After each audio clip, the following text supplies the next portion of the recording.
G'day, Bomber fans. Well, this week was supposed to be Zach Merritt's 250th game. I was going to be talking a lot about that and just how important he's been to our club all these years, but his hand injury has kind of reduced the stakes and the vibe a bit here. It is Friday night footy. The Bombers with the most sideline players that we've had all year. It's going to be a very young lineup on Friday. And that means that the vibe for this game has really decreased drastically. It is still a game of footy that we got to watch though. Lots to look out for the future. So let's get into it. But first, the votes from the Geelong match. Alrighty, so we went with different but kind of similar votes. And by the way, guys, I won't be showing the overall tally for these last few weeks just to keep the suspense building for when I do announce the eventual winner, keeping you little nerds on your toes. So McMahon, Merritt, and Roberts for me. Roberts, Merritt, and McMahon for you. The role player for both of us was Mr. Gold, Mr. Old Gold. But yeah, those were the votes. Keep them coming. All right, Essendon and St. Kilda, one of the biggest Friday night blunders you will ever see. Just horrific fixturing from the AFL. I don't know why they thought this was a good idea. It's a dead rubber game. Essendon are 15th, St. Kilda are 11th. They've actually spiked a bit late in the year. They're not going to rise much more. They're 3 wins off 10th, but still decent effort considering they were bottom 4 a few weeks ago. They've won their last 3 matches, and to be fair, those wins were against Richmond, North, and Melbourne. All 3 of those games were under 10 points as well, so it's not like they're setting the world alight or anything. They're doing all right, but the gap between these, 2 teams shouldn't be too big. It shouldn't be too big, but the issue is, as I said earlier, we are missing lots of players. To be specific, we are missing 18 players. So yeah, this game is not going to be a great showcase of good footy. You got the Bombers just completely decimated by injuries. St. Kilda are young and improving. They're kind of in that nowhere zone between the bottom 4 and miles away from finals. Realistically, one team should be winning this game, but as the year goes on, if you're missing finals, maybe it's not about wins and losses. It's really about playing promising footy, showing signs, and benefiting from your lowly position. I'm well and truly in off-season mode. I'm counting down what has been a horrific year with players going down every single week. I'm looking forward to the draft, and luckily we got good draft picks at our disposal. So yeah, for the Bombers this week, I'm not focused on wins and losses. In an ideal world, the Bombers are probably not rising up the ladder to end the year. I think every team right now is stronger than us. You don't lose 18 players, including your best, 6 or 7 from our top 10 in last year's best and fairest. They're not going to be playing and win games of footy. So yeah, we're going to be fielding a 2016 kind of team, very weak, but there is still a bit to talk about in this game. So how do we get the most out of this match? How scared should we be of the Saints? Are we on triple figure watch this week? Well, they're winning games of footy. I'd say, look, they're no good. I think that's fair to say, but at least they're getting games into their kids and showing promise for the future and getting wins on the board. They're singing the song each week. I feel like in an ideal world, we're kind of in St. Kilda's position a bit. We're not really close to finals, but we're getting wins on the board with kids playing well. That was us until the injury crisis really reared its head. We were 9th or 10th at around, round 13, 14, and St. Kilda were closer to the bottom 4. These teams have kind of swapped around a bit, and I think if we're fully fit, this is probably a pretty even and tight game of footy. I'd actually be looking forward to this if we had, even just half of our injury list at our disposal, because both these teams are in really similar spots. Both are looking for the future, really similar list builds. You've got a really young St. Kilda team. I think they might have the weakest mature talent in the comp or close to it. Wilkie's great. Sinclair's been, great, shown great signs over his career. Marshall's a star. But aside from that, it's all about the kids, and that's kind of what it's like at Essendon too. But yeah, St. Kilda, you got Alex Taru, who's going to be a star. Anthony Caminiti, Windhager, Max Hall, Higgins, Wilson, Philippou, and of course, Nasiah Wanganeen Millera. This guy is St. Kilda. He's one of the best players in the competition,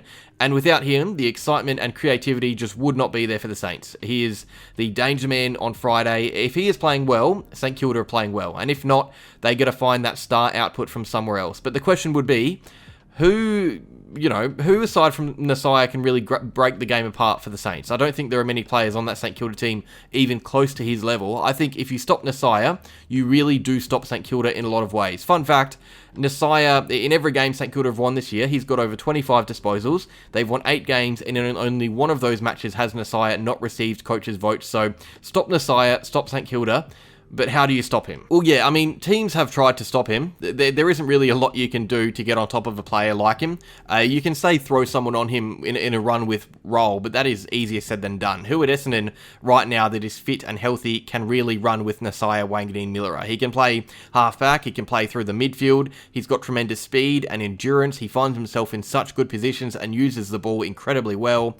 I don't think you can just tell Matt Guelphy to really run on him and keep him down. I don't think Jaden Ewan's big enough or experienced enough to do it. Unfortunately, I genuinely don't think there's anyone on Essendon's team that can really keep the ball out of his hands. I expect him to have 25 plus disposals. So what the Bombers need to do on Friday is, really sharpen up in D50, because if the ball is coming in well from Nasiah Wanganeen-Miller and others, we got to hope that our makeshift back six of Laverty, Blackiston, other guys, we got to hope that they can at least be accountable on their direct opponent, because if we afford the Saints forward space inside 50, they're going to score quite a lot. I think if they're, there are going to be issues at the contest with the names missing. That is going to happen. There are going to be issues defending the footy.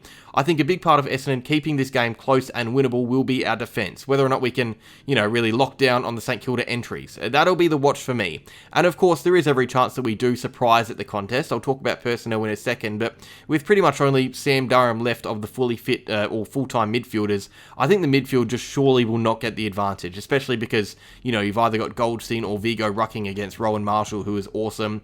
If St Kilda lose that midfield battle against Essendon, they should be unbelievably worried. And if they lose that, there are probably, bigger things going wrong in this game than just that. That would tell you that the Bombers are really here to fight if that happens. I doubt it does. But yeah, I think it's beyond help for the weekend in the midfield in most zones, really. I think the Saints, if they're up and about and playing good footy, getting the ball in the side's hands, they're going to be winning this game of footy, and it'll be a question of how much they win by and not will they win. I think they'll score well. I'm not on a 100-point watch or anything, but I think the Saints this week have the much better squad at their disposal. So on screen right now is Essendon's predicted team. This is what I'm predicting. And yeah, it's a mess. I'd say that there are, 12 first-team players missing, and then on top of that, there are 4 or 5 depth options to replace those first-team players. Take those numbers out of Adelaide, and they're probably going to struggle against the Saints as well. So let's kind of go through it zone by zone. And again, this is my predicted changes. It might be different to this week, but yeah, the back line, you've got, I'd say, 2 definite first-team players in there, in Redmond and Roberts, and one of them is 19. There are some stopgaps and some players for the future. I suspect Newen will get the job on Jack Higgins this week after keeping Papley and Stengel really quiet. He's been great. Laverty and Blackiston, at least they've got jobs on Heath and Sharman as opposed to Jeremy Cameron and Shannon Neal last week.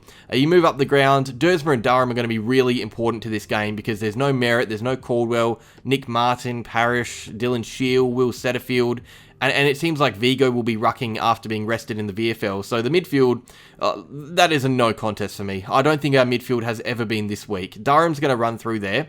But after that, you've got McGrath, who's a defender. He'll have to play midfield. Isaac Kako will get midfield minutes. Jade Gresham will have to run through there as well. We don't have anyone else. Archie Perkins probably too. It is going to be a very makeshift engine room. And then the forward line, Peter Wright's going to be important. Langford first game back. If this is the team we go with, there would be 15 players under 25 years old. There would be 10 in their first couple of seasons in the AFL. It would genuinely be challenged by a 2016 side, I reckon. I think our 2016 team could beat this 2025 lineup if this is what we line up with on the weekend.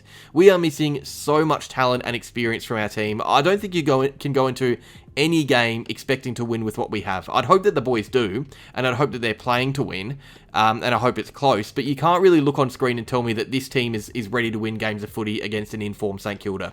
I don't think this tells you a lot about the club, aside from its, poor injury management. That is definitely an issue. But if we lose this game, it's not about winning and losing. It should be, but I think purely because of personnel, this is... it's not a write-off, because nothing's ever a write-off with the way you can play, but I'm not going to be disappointed if we lose. I'll be upset. I don't like losing, but I'm not expecting a win. But just because you're unlikely to win a game of footy, it doesn't mean that it is a write-off. There are things that I think we need to see from this game. There is no such thing as a complete write-off. Last week, for example, Isaac Hako's first game in the midfield, we could have just lost that game by a lot against Geelong and learnt nothing from it, but we learnt about Kako in the midfield. He showed real promise there. So some of the things the Bombers fans should be looking out for this week for the future And yeah, I mean, it is all about the future. It's all about the kids. Kako in the guts again is something I really want to see. Jaden Newen playing pure lockdown on Jack Higgins. That is going to be his third direct opponent that is, in really good form this year. And I think it would be great to see him challenge him. You got Gus Clark. I want to see him get amongst it, get his hands on the footy more because he hasn't been quiet. He's been important in the last few weeks with his outside run, but I'd like to see him have another big game like that Dreamtime one. I hope Zach Johnson's back in the team. I hope Sard's back in the team. If Luala's fit, I honestly think they all play because it's not like we can have anyone else to come back into the side. Archie Roberts, not long left in the season. He is generating a bit of cheeky late rising star steam, being talked about a bit more. Another big game from him, and I think that, the week could be his with the media. I'm still on watch for that 5th rising star nomination as well. That is the record, I think I remember saying at some stage, 5 nominations in a year. So if we can equal that, get Johnson, Vigo, Newen, Lawal, whoever it is, get one of them a rising star nomination, that would be a pretty vibey way to end the year, and it would give us all a little bit more hope going forwards. And yeah, that's really what this game is about, just generating more hope going forward. I don't think we're going to win. I don't think we should win. I just want the Baby Bombers to try and be competitive, to be tough, match it on their direct opponents, play footy the way that we should be playing, even if it, hurts us on the scoreboard a bit. I want to give the Saints a scare. I want to, look out for the little moments, give the fans some excitement, and close out the year with strong form. Even if that strong form is losses, 40, 50-point losses, it might mean we're playing well, with what we have at our disposal. Last week, for example, if we're fully fit, I'm never going to take a 44-point loss. That is, that is not the way that we should be thinking. But with all the players we have out, sometimes you just have to manage expectations. This is a bit of a dead rubber game in a lot of ways. We're kind of holding out hope on Zach Merritt being fit for next week for his 250th. But yeah, this does feel like a really irrelevant game and, one of the most irrelevant games we've played in a long time. But that could mean it's a sneaky important one because these kids aren't good players now, but games like this might be the reason for them to learn and grow in the future. So keep an eye out for the young players who are learning and getting more games under the belt. See what they can do. Let's get on to the team news. Team news, more changes this week. I don't think much will happen with St. Kilda. No injuries there for the week, I believe. But the Bombers have a few big outs. Zach Merritt has a broken hand. Should only miss this week. He's had surgery pretty early, but not ideal. Dylan Sheila suspended. The Bombers won't appeal that one. And Archer May has ligament damage, so will miss a few weeks with that ankle. Lawal is sore, but should be okay to play, I think. Durham is really battling with that foot. He probably would be getting iced up, I reckon, for a game or two if we had more numbers. But he's battling hard to round out the year. A few others are sore, but probably won't be rested until next week if they are rested. Potential inclusions, Kyle Langford should return. He played out most of the VFL. Vigo was rested, which is usually an indication that he's been primed to play senior minutes. Although, with Sheil and Merritt out, maybe Scott keeps Goldie in to give us more experience. I don't know. We will see. Zach Johnson could come back in. Davey's been playing decent VFL footy. Reece Unwin is a sneaky debut chance if the club wants to give him a go. Not many options, really. Unfortunately, there are more forced changes with not a lot to come back in. Prediction, I think St. Kilda win. I'd be incredibly surprised if this Essendon team can chalk out 4 points, against any team. I think the only world where I'm tipping the Bombers, this current lineup at least, is West Coast at home. If we're playing West Coast at Marvel this week, I'm tipping Essendon. But if we play them away, or North Melbourne, or Richmond, or any other team in the comp, I'm tipping those teams. I just think we just do not have enough ready-made talent right now available for us to get wins. And that's nothing against our, list talent or anything, although I don't think we're a very talented team at the minute. But, all the injuries, I don't know. I just think St. Kilda, they've got some of their very best players playing good footy. They're young but not reliant on that youth like we are right now. They're just the better team this week, I think they win and win comfortably. I'm tipping the Saints to win this game by 45 points. I think this could be a bit of a dull affair, to be honest. And then after this, all eyes are on that Carlton game next week because that could potentially be Merritt's 250th if he is ready to play. And I think the boys will be up and about for that. There is something that, we need to celebrate something this year. So hopefully Merritt gets to do that in front of a big MCG crowd. But yeah, Saints to win this comfortably. I'd love to be proven wrong, but I doubt I will be. Cheers for watching. Also, before I go, AFLW starts this weekend, and I'll have weekly videos out for that. Watch the girls. They should have a bit more success than the boys do, but that is that. Cheers for watching, Bomber fans. Like, subscribe, and go Bombers.